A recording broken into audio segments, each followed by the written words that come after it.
नमस्कार, मैं नंदिनी नागर और आप देखना शुरू कर चुके हैं वर्ल्ड हेडलाइन। पिछले कुछ दिनों में एसएससी एक ऐसा मुद्दा रहा है जिसने पूरे देश के हर एक युवा में एक अलग प्रकार का आक्रोश जागरूक कर दिया है, जिसके बाद केवल एसएससी ही नहीं बल्कि वो सभी परीक्षाएं जिनमें आए दिन पेपर लीक के मामले सामने आते रहते हैं और चीटिंग करने, रिश्वत लेने या देने या एग्जाम सेंटर को एंड मौके पर चेंज कर देने के प्रमुख कारण भी बताए जाते हैं, जिसके बाद ये मामला केवल एसएससी तक ही सीमित नहीं रह गया है, क्योंकि भारत में हर साल लगभग 2.5 करोड़ लोग सरकारी नौकरी की तैयारी करते हैं और ना जाने उन 2.5 करोड़ लोगों में से कितने बेरोजगार होंगे और कितनों के पास ये आखिरी उम्मीद होती होगी। 2023 के आंकड़ों की बात करें तो भारत सरकार के पास लगभग 40 लाख से ज्यादा स्वीकृत पद हैं, जिनमें 30 लाख से ज्यादा पद भरे हुए हैं और लगभग 9.5 लाख से ज्यादा पद खाली हैं। और अगर आज के दिनों में उन सब लोगों की बढ़ती संख्या की बात करें जो कि सरकारी नौकरी की तैयारी कर रहे हैं, तो उनमें सबसे प्रमुख मुद्दे सुरक्षा और सामाजिक प्रतिष्ठा से जुड़े हुए हैं। हालांकि इनसे अलग भी कोई मुद्दे हो सकते हैं, लेकिन ये दोनों प्रमुख मुद्दे देखे जा सकते हैं। तो अब एक बार फिर अपने विषय पर लौट कर आते हैं और जिससे हमने शुरुआत की थी उसकी बात करते हैं। 31 जुलाई को हुई एसएससी परीक्षा से संबंधित विरोध प्रदर्शन के बारे में आप सब जानते हैं, क्योंकि पिछले कुछ समय से सरकार द्वारा आयोजित की जाने वाली सभी परीक्षाओं में समस्याएं अनगिनत तादाद में देखी जा रही हैं, जिसमें सरकार की लापरवाही और ढिलाई देखी जा सकती है। हालांकि बड़े बड़े मंच से मंत्री भाषण तो दे देते हैं, लेकिन शायद ग्राउंड रिपोर्ट उन तक पहुंचने से थोड़ी दूरी पर रह जाती है। और इसी बात को ध्यान में रखते हुए 31 जुलाई को पूरे भारत के अनेकों स्थानों पर शिक्षकों और एसएससी स्टूडेंट्स द्वारा प्रदर्शन किया गया, जिस प्रदर्शन में ये मांगे प्रमुख तौर पर रखी गई। पहली, पेपर लीक की समस्या पर गंभीरता से ध्यान देना चाहिए ताकि एसएससी परीक्षा पूरे पारदर्शी तरीके से हो। दूसरी, अभ्यर्थियों द्वारा ये मांग भी की गई कि परीक्षा में सालों साल की देरी न हो, क्योंकि इससे अनेकों बार सरकारी पद खाली होते हैं, परंतु परीक्षा कराने के नाम पर सरकार चुप्पी साध लेती है। और तीसरी और सबसे प्रमुख समस्या अभ्यर्थियों की ये भी थी कि डिजिटल ट्रांसपेरेंसी और रिजल्ट मॉनिटरिंग पर ध्यान दिया जाए। लेकिन अब आप सबके जहन में ये सवाल ज़रूर खड़ा होना चाहिए कि परीक्षा में धांधली से जुड़े और अन्य सब समस्याएं क्या केवल एसएससी तक ही सीमित है?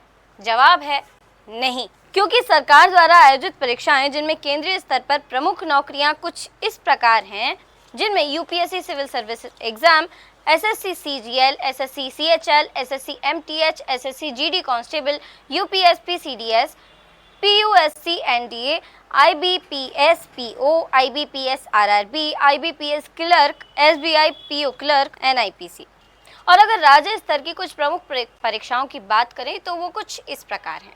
उत्तर प्रदेश में यूपीपीएससी और यूपीएसएससी, बिहार में बीपीएससी और बीएसएससी, मध्य प्रदेश में एमपीपीएससी और एमपीईएसबी, राजस्थान में आरपीएससी और आरआर और आरएसएसबी, महाराष्ट्र में एमपीएससी, तमिलनाडु में आईएनपीएसपी, पश्चिम बंगाल में डब्ल्यूपीएससी, कर्नाटका में केपीएससी जैसी परीक्षाएं आयोजित होती हैं, जिनमें कुछ क्षेत्रीय परीक्षाएं भी हैं, जैसे DSSSB, KVS, NVS, CTET, TET. Police भर्ती में भी हर राज्य में कांस्टेबल, सब इंस्पेक्टर जैसी भर्ती भी होती है। इसके अतिरिक्त और भी नौकरियां हैं, जैसे आयुष्मान स्वास्थ्य विभाग के लिए एनएचएम, एआईएमएस, एआईआईएमएस, ईएसटीसी भर्ती जैसी अनेकों परीक्षाएं। इसके अतिरिक्त इनमें डिफेंस, पैरामिलिट्री फोर्सेस भी शामिल हैं। तो इनसे आपको अनुमान तो लग गया होगा कि हर साल या हर 2 साल में सरकार द्वारा आयोजित सरकारी नौकरियों की परीक्षाओं की संख्या लगभग 50 से ज़्यादा है, जिनमें प्रमुख परीक्षाएं छोटी बड़ी हर तरह की नौकरियों में लगभग 500 भर्तियां विभिन्न विभागों में होती हैं। और क्या आपको ये अनुमान है कि पूरे देश भर से इन परीक्षाओं में कितने छात्र बैठते हैं? लगभग 2 से 3 करोड़ लोग हर साल इन सरकारी परीक्षाओं में बैठते हैं। हमारी रिसर्च के मुताबिक देश भर के बेरोजगारों की आबादी 5.8% में है, जिनमें से 1.4 से लेकर 2.1% तक के लोग सरकारी नौकरियों की तलाश में रहते हैं। सोचिए जरा, जब इतनी बड़ी संख्या के, इतनी बड़ी तादाद के छात्रों को पता चलता हुआ कि कल जिस पेपर को वो देने जाने वाले हैं वो आज शाम लीक हो गया, या उस पेपर को रद्द कर दिया गया, या फिर जिस दिन पेपर है उसी दिन उनको पता चलता है कि उनका सेंटर एक ऐसी जगह पर ट्रांसफ़र कर दिया गया है जहां वो टाइम से नहीं पहुंच सकते। तो आइए अब थोड़ा सा और आगे चलते हैं और चलते हैं 10 साल के उस सफ़र में जिसमें परीक्षाओं को रद्द किया गया है और पेपर्स लीक हुए हैं।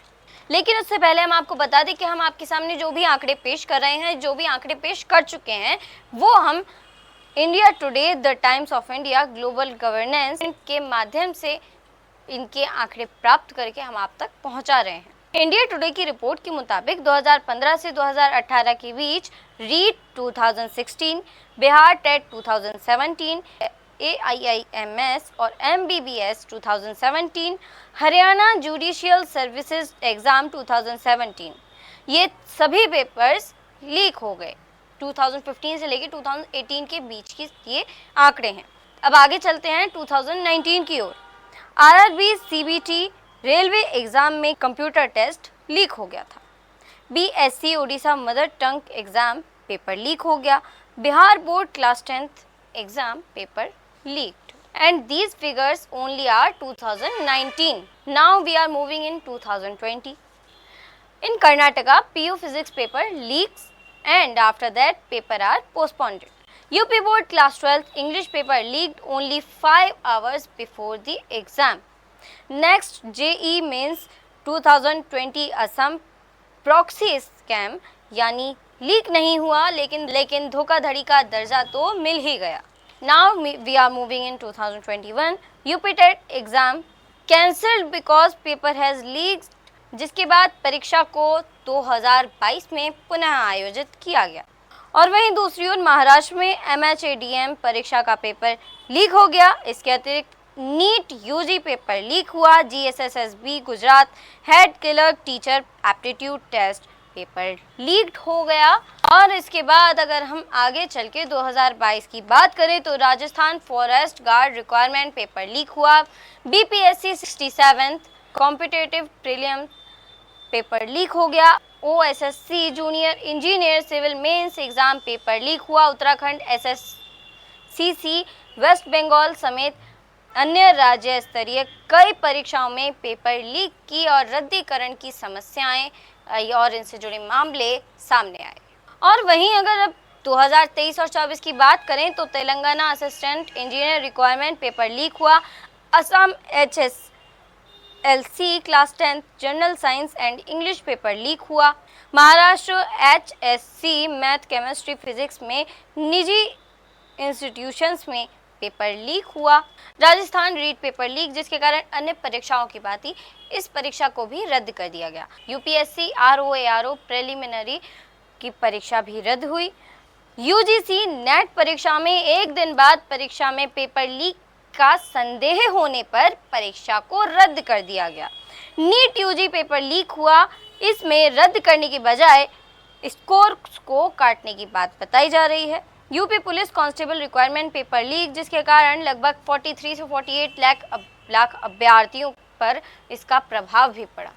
तो जैसा कि इन सभी आंकड़ों में बताया गया और जो अन्य भी आंकड़े हैं उनके अनुसार लगभग 50 से 70 के बीच पेपर लीक हुए और 25 से 30 के बीच की संख्या में परीक्षाओं को रद्द कर दिया गया। और अगर उन सब मुख्य राज्यों की बात करें जिनमें मुख्य तौर पर इन सब परीक्षाओं के लीक के मामले सामने आए हैं, तो मुख्य तौर पर प्रमुख तौर पर उन राज्यों के नाम राजस्थान, उत्तर प्रदेश, बिहार, गुजरात और महाराष्ट्र जैसे प्रमुख पेपर लीक की समस्याओं में सबसे आगे नजर आने वाले राज्य हैं। तो अब आप विचार कीजिए और बताइए कि मात्र 10 सालों में इतने सारे पेपर लीक के मामले सामने आए और अगर आगे भी इसी प्रकार के मामले सामने आते रहे जिनमें पेपर लीक, परीक्षा रद्द समस्याओं के रोकथाम के लिए कोई कड़ा कदम या ठोस कदम नहीं उठाया गया, तो आगे एसएससी जैसी कितनी परीक्षाओं में धांधली के विरोध में बेरोजगार युवा सड़कों पर नजर आएंगे। और अगर आप भी एक युवा हैं और आप भी ऐसी ही किसी परीक्षा की तैयारी कर रहे हैं तो इस वीडियो को उन सब लोगों तक ज़रूर पहुंचाइएगा तो जो आपके फ्रेंड सर्कल में हैं या फिर जो अन्य आपके फ्रेंड सर्कल में लोग हैं वो इस परीक्षा से जुड़ी हुई किसी भी परीक्षा की तैयारी कर रहे हैं, क्योंकि ये वीडियो मात्र एसएससी या उससे जुड़े विरोध प्रदर्शन तक ही सीमित नहीं है, बल्कि उन सभी प्रमुख परीक्षाओं से संबंधित है जिन्हें आने वाले समय में आपके द्वारा शायद दिया जाए। बहरहाल जाते जाते आपको इतना जरूर बता दें कि 31 जुलाई को हुए एसएससी परीक्षा से जुड़ी हुई विरोध प्रदर्शन के बाद 4 अगस्त को एसएससी परीक्षा और रेलवे परीक्षा को लेकर शिक्षकों और डीओपीटी मिनिस्टर सहित एसएससी चेयरमैन के साथ परीक्षा के विषय में मीटिंग आयोजित की गई थी, जिस मीटिंग के बाद शिक्षकों को 1 सप्ताह के बाद फिर बुलाने की बात कही गई है। तो सुनिए कि टीचर्स द्वारा इस मीटिंग के विषय में क्या कहा गया है। इतने आप बच्चों को बात बता दीजिए क्या चीज़ें रही। बहुत अच्छी मीटिंग रही, सब कुछ प्रॉपर तरीके से बताया गया उनको, उन्होंने ध्यानपूर्वक सारी बातें सुनी। एक एक पॉइंट हम लोगों ने बिल्कुल प्रॉपर पेपर में लिख के लेके गए थे और ये विज्ञप्ति हमने थमाया, रेलवे का थमाया, रेलवे के सारे प्रॉब्लम्स डिस्कस हुए, एसएससी के सारे प्रॉब्लम्स डिस्कस हुए। और सबसे अच्छी बात ये है कि उन्होंने बहुत ध्यानपूर्वक सारी बातें सुनी। और अब हमें जो करना है वो ये है कि 1 सप्ताह का इंतज़ार, क्योंकि 1 सप्ताह के इंतज़ार के बाद आप ये हमें फिर से एक बार बुलाएंगे और सारी बातें जो इनकी अब एसएससी से होंगी और रेलवे से होंगी, जो सारे इन लोग फिर डिसीजन लेंगे, उन्होंने कहा है 1 सप्ताह में लेंगे। तब तक हमने ये भी बता दिया है कि जो स्टेनो है और जो सीजीएल है उनके जो एग्ज़ाम्स है बहुत नज़दीक है, उनके लिए कुछ ऐसा ये कदम उठाए ताकि जल्द से जल्द ये डिसीजन लिया जा सके कि अगर आपके पास प्रॉपर इंफ्रास्ट्रक्चर नहीं है या इनका एग्ज़ाम प्रॉपर कंडक्ट नहीं हो पाएगा आसपास, तो वो थोड़ा सा डिले किया जाए। उनके लिए भी इन्होंने यही कहा है कि सबसे पहले वो डिस्कस करेंगे एसएससी चीफ से। फिर आगे क्या हुआ मैम? बस ये डिसाइड हुआ है कि 1 सप्ताह के बाद फिर से इनसे कांटेक्ट किया जाएगा। तब तक ये सारी प्रॉब्लम्स जो है एसएससी का और रेलवे का वो डिपार्टमेंट्स और चेयरमैन से डिस्कस करके ये बताएंगे और वो फिर हमें बताएंगे फाइनल सॉल्यूशन क्या निकला है।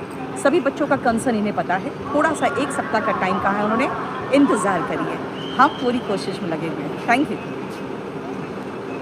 अगर इस वीडियो में आपको कोई कमी महसूस हुई हो तो आप ज़रूर अपने विचार सुझाव कमेंट्स में लिखिएगा, और अगर आने वाली वीडियो आपको अपने पसंदीदा मुद्दे पर चाहिए तो आप उसका भी उल्लेख कमेंट्स में ज़रूर कीजिएगा। बहरहाल अभी के लिए मैं आपसे लूँगी इजाज़त। देखते रहिए वर्ल्ड हेडलाइन। मैं नंदिनी नागर, नमस्कार।